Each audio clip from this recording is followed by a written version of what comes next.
No gold is not in her. She's a diamond. One of the bigger tools that I find to be useful, believe it or not, are price guides. Now you hear a lot of people talk about them not being relevant anymore and all that sort of thing, but I completely disagree, and I'm going to tell you why within this video.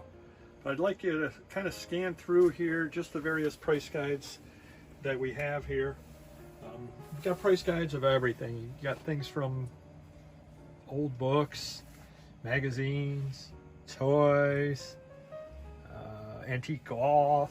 You got little golden books, sports cards, all that kind of thing in there. Boxing cards on through basketball, hockey cards, non-sports cards, leather-bound books, comic books. You've got things such as the Art of Jack T. Chick, which, although not actually a price guide, is something or other to help you out. It's another reference book. Just kind of looking down through here, you've got gangster and exploitation paperbacks from Britain. You've got American European art. You've got the Migos. You've got cult magazines. You've got another one in here that actually, right there, Maxfield Parrish, which actually is a great one to have. And again, although not a price guide, it's an identification guide. That sort of thing is just really helps. Children's books. I know I think I said Little Golden's books, a couple of different children's books. A little bit of everything. Cigarette lighters, Cracker Jack collectibles. And one of the reasons why is you're just never sure what you're going to find at some point. And if you can have a reference book on it, it's going to help you out. So I'm going to go and discuss my theories about them. And I know a lot of people say you don't need them. I don't agree. And I'm going to tell you why. And I'm going to tell you a couple of different things about them that I think will end up helping you out. Welcome to another wonderful edition of the Million Dollar Peddlers. I'm Papergoy. So a lot of people tell you you don't need price guides. And they're partially right as far as the price part of it goes, because a lot of them are outdated. They're printed today, and by the time they hit market, things have changed. Things change very quickly nowadays, thanks to online auctions and all that sort of thing. That being said, even a price guide from 20 years ago will help you out in that if an item was worth more than other items 20 years ago, it's probably still worth more than other items. So you can use it in order to look up, hey, this is good, this is better. And then you can look. And sometimes it's not necessarily going to be so. But I come from the world of sports cards, and if a card was a rare short print from 1952, it's probably 20 years later still a rare short print. It's not like they found a lot of them. So it will have more value. If it was difficult to find 20 years ago, most of the time it's still difficult to find. So for that reason alone, it's valuable. Another thing that a lot of price guides will tell you, especially coming from the world of collectibles like comic books and whatever, this was the first appearance of Sergeant Rock. This was the first appearance of Luther, whoever the character happens to be. And if the first appearance was Our Army at War 81, it's probably still Our Army at War 81. It gives you a lot of guidance as far as that goes. You start looking through them, they'll give you artists to look for example, in the comic books. You'll see some sets were short printed, that sort of thing in the baseball cards. You go through the books and you say, hey, wait a minute, this one's worth more. Oh, I didn't know that in that series the first 3 books had so-and-so as an illustrator, and that sort of thing. They'll also potentially help you identify things such as first editions and all that kind of thing. And yes, you can find all that stuff online, but a lot of times there's something to be said for having something in your hands to go through, especially because, let's say I'm searching a Dr. Seuss first edition. I'm only going to look for a Dr. Seuss first edition when I'm looking online.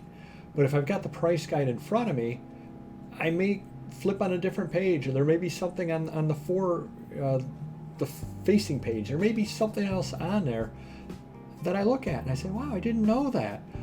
For example, take Little Golden books, for example. I've got the price guide downstairs. I pick up a Little Golden book and I research the one that I have in my hands, and I find out all that I want to know about the one that's in my hands. I didn't find out anything about the ones around it. I didn't find out anything about other subsets that might be there. Whereas if I have the printed book, it helps you stumble into other things that you basically never knew existed.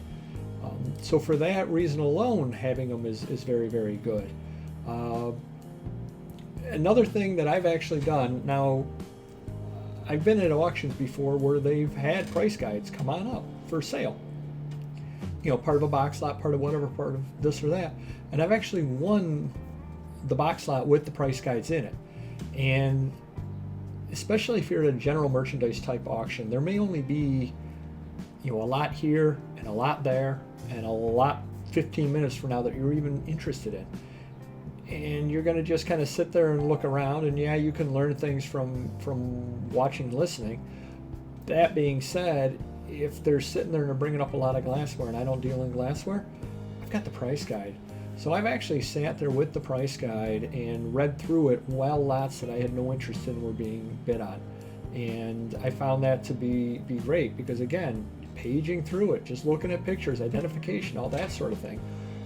And I do understand that, yes, you could take a picture of whatever you have and put it into Google Images, and a lot of times it'll help you find it. But there's something to be said for having it in your hand and paging through and kind of saying, geez, this looks like it's 1930s. And again, I'm thinking of the baseball card price guide because I've done this any number of times. Hey, I think this is early 1930s, and then you go to the back of the price guide where it lists all the various sets in order, and you kind of page through to all the ones from the 1930s.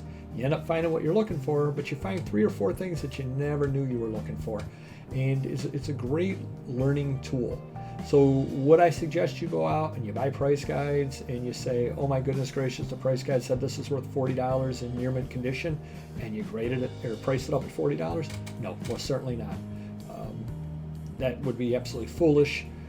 The price guide, again, is only a guide, and that $40 price may be horrendously low or horrendously high. The best thing to do for the actual pricing is to go online and check out comps and all that sort of thing. However, you can learn an awful lot. Another thing that you can do with a lot of the price guides is you can read through the grading. And one of the things that bothers me in buying comic books is you'll see a lot of people, they'll put up a comic book, they'll put their picture of the comic up, and then they'll say, I'm not a professional comic grader. No one is asking you to be. But you can very easily take a look at it, and then you can take a look at the grades within the price guide, and you can say this is a VG. Sure, there might be a little bit of discrepancy one way or the other. Maybe I say it's a VG minus and somebody else says it's a VG plus, but at least you know it's not mint and you know it's not poor. You can put a general enough grade on it that, along with the pictures, people can make their own decisions. But for you to put it up with just a picture and offer nothing on it, and then your out is, I'm not a professional grader. Very few people are. I'm not a professional grader. Most of you watching this are not professional graders, but that doesn't mean we can't grade. Coins have grades. Sports cards have grades. Comic books have grades. Books have grades. All various things have grades that we can sit there and read, and we can say, okay, if it's got writing in it, then that lowers it this. If it's got this missing, then it lowers it this. We can all make a determination of a grade. So to use the cop-out that I'm not a professional grader, that's absolutely insane. You don't need to be to put a grade on a comic book. It's not like there's some licensing bureau or some guild or something like that. Every person watching this and every person in the world can take a look at the price guide, take a look at the definitions of grades, take a look at the item in front of them, and put a grade on it. And as long as you've got some level of reading comprehension and you don't overlook something, we're all going to be very, very close. Again, very, very few people are going to mistake a poor comic for a mint comic and vice versa. So that's another good thing about using the price guides. It also, generally speaking, they have a terminology section of the price guide, which can be wonderful as well, because then when you're taking a look at the various things for sale, you know what things are, such as foxing in a book, or you know what a spine split is, or you know what a spine roll is. All that sort of thing, you've got it all there in front of you, so you can read about it, and you can read about a lot of the problems that are common within whatever you're getting into dealing with. So that's also another thing that will definitely help you. So personally, I would suggest if you've got an area of interest, whether you're selling in it or not at this point, If you have the ability to pick up a price guide at a reasonable price, do so. Sit down in your spare time and read it. You're going on a plane ride, yeah, bring it along with you. Look through it. You'll be amazed. You'll see a lot of pictures of neat items. You'll see a lot of write-ups of neat items, and you'll sit there and you'll discover worlds that you never knew existed, and it will definitely help you in your future selling. So again, price guides, the emphasis is on the secondary, the guides, not on the price. Worry about the guide part of it, and it will definitely help you. Stay safe.